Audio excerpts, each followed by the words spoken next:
我們要持續關心的是軍事面哦，這個伊朗的無人機炸翻了中東之後，我們今天要來關心到的是大陸的武器哦，雷射武器，光劍21A 現在現身在阿聯的杜拜機場。現在要來看到是大陸的雷射武器領跑全球，那麼連美國都想要做類似於雷射的各種武器，所以他想要成立的這個是美國的雷射艦隊，但是到目前為止其實還只有藍圖而已。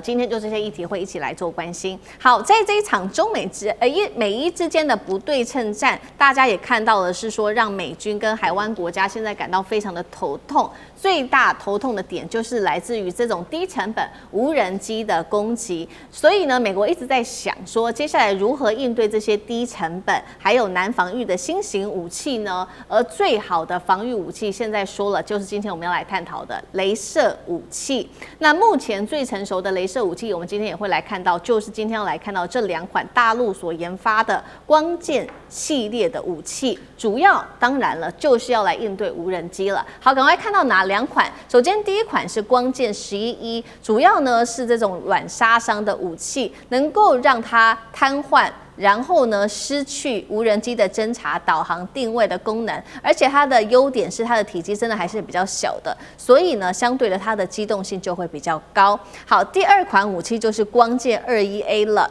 這款武器的話，跟光劍11E走的不一樣的原因，是因為它是硬殺的，在比較遠處的時候，它就能夠摧毀對方的無人機的。使用的是高能連續的雷射技術，重點是它呢可以是車載的移動式武器。所以它的機動性在空戰方面也是非常強的。目擊者說，曾經看到它在阿聯的杜拜國際機場有出現過，是不是當時就已經被中國大陸給買下來了呢？大家在做討論。而中東的另外一個國家，這個是沙烏地阿拉伯，同樣也跟大陸購買了今天要來特別看到的這一款，是一共是8套的，這個叫做極盡獵手，累積已經摧毀了在實戰當中110架胡塞組織的武裝無人機，攔截成功率高達95%，算是非常非常的高。20分鐘內可以連續擊落高達13架的無人機。雷射武器成為新的戰場潮流嗎？立將軍怎麼看？我講一個數據哈，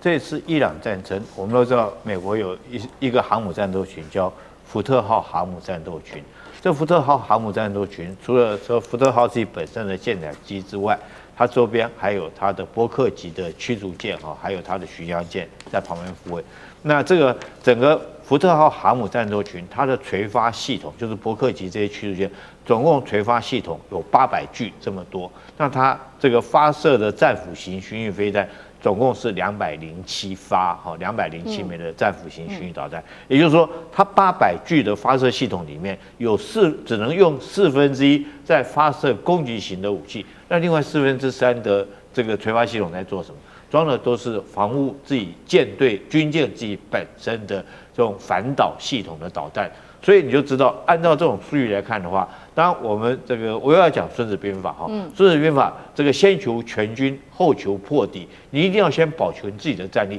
再想辦法去戰勝敵人。所以說，你看一艘軍艦來講，它會用到3/4的垂發系統放在這個反導系統的這種導彈上面，然後只用到1/4在做攻擊性的武器。那當然，這對這個軍艦來講的話，這個對於這種發射平台是非常的可惜，也非常浪費。可是你又不得不放很多的在這個反導系統，在這個垂發系統，你不能全部都放戰斧型巡弋導彈，那一架無人機來，你整個就再多都沒有用，就被摧毀了嘛，哈。所以說，如果說是有這種雷射武器裝在軍艦上面的話，那你想想看，它是不是可以空出很多的垂發系統來裝戰斧型巡弋導彈，對它的攻擊力道就會比較強。那中國在這方面確實研究很久，我們剛剛講的，包括沙烏地阿拉伯買這個極盡狩獵者，這已經是成熟的一種雷射武器。那時候沙特為什麼要買這個？因為胡塞經常用無人機小型的無人機去攻擊他的油田，他為了保護自己的油田，所以他就買這個極盡狩獵者。但是這還是算舊款的，那就已經這個發揮很高的這種效能了哈，將胡塞的很多攻擊他油田的這種無人機摧毀掉。那現在來講，我們看到去年93閱兵的時候，這個解放軍有很多新型的雷射武器，那確實應該是已經成軍了。不然的話它不會在這個閱兵場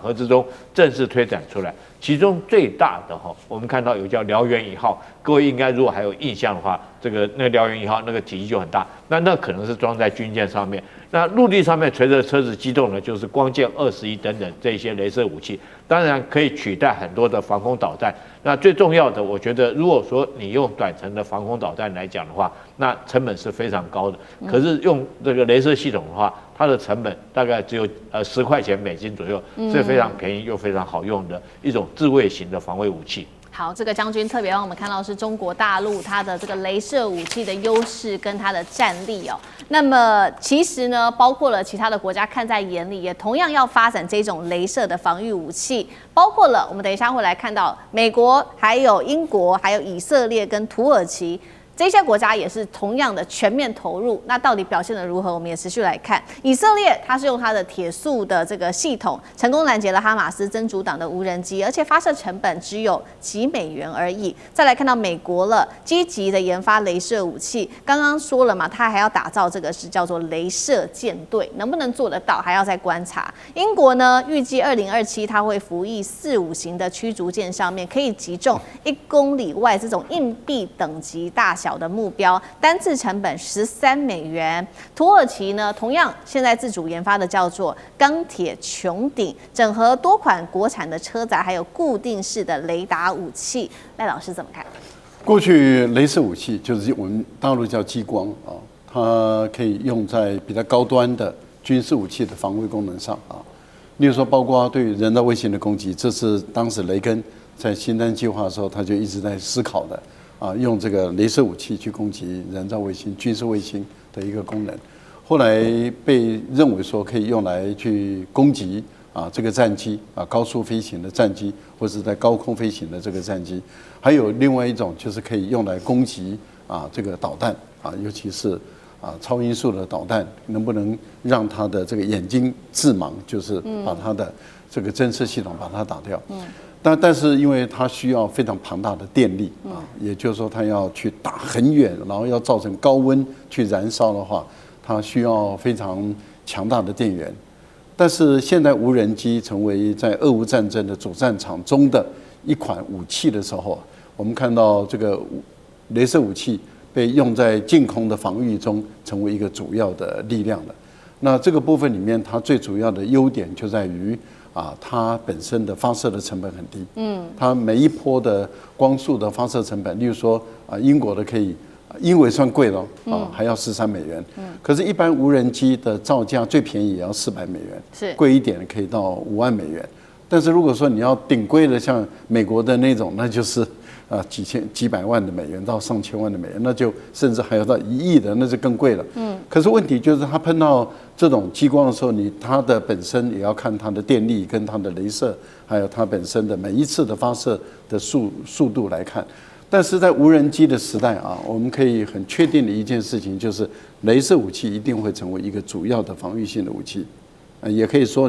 你可以把它說成是攻擊性的武器。可是我覺得除了雷射武器以外，電磁炮也會是一個主要的武器之一所以我們也看到大陸也在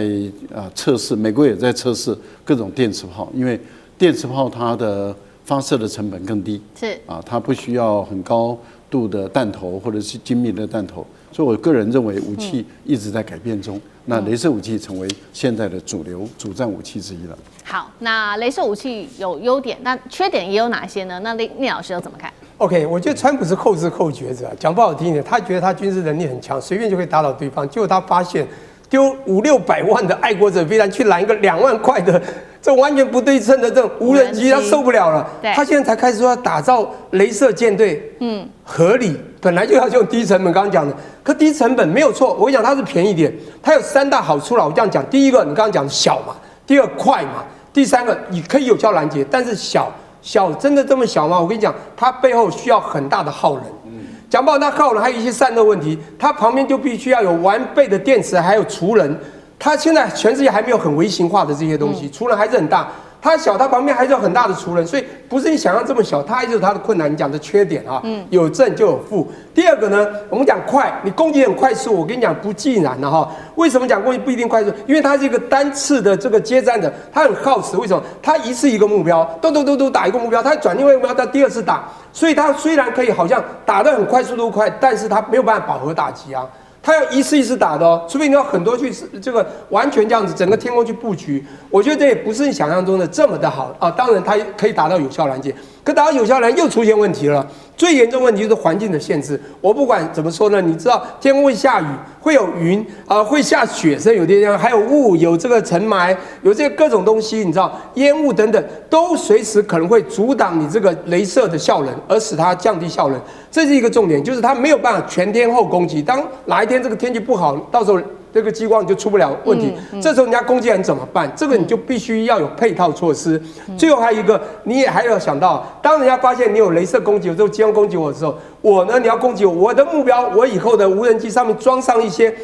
涂抹反射涂层，你就打不到，你看不到，無法感應啊，你没有辦法侦测到，弄一些隔热层，对吧？或者一些高度旋轉的，你就有可能防掉。所以我說，所有東西啊，一體兩面，有正就有負，有優點有 advantage 就有 disadvantage 就有負面。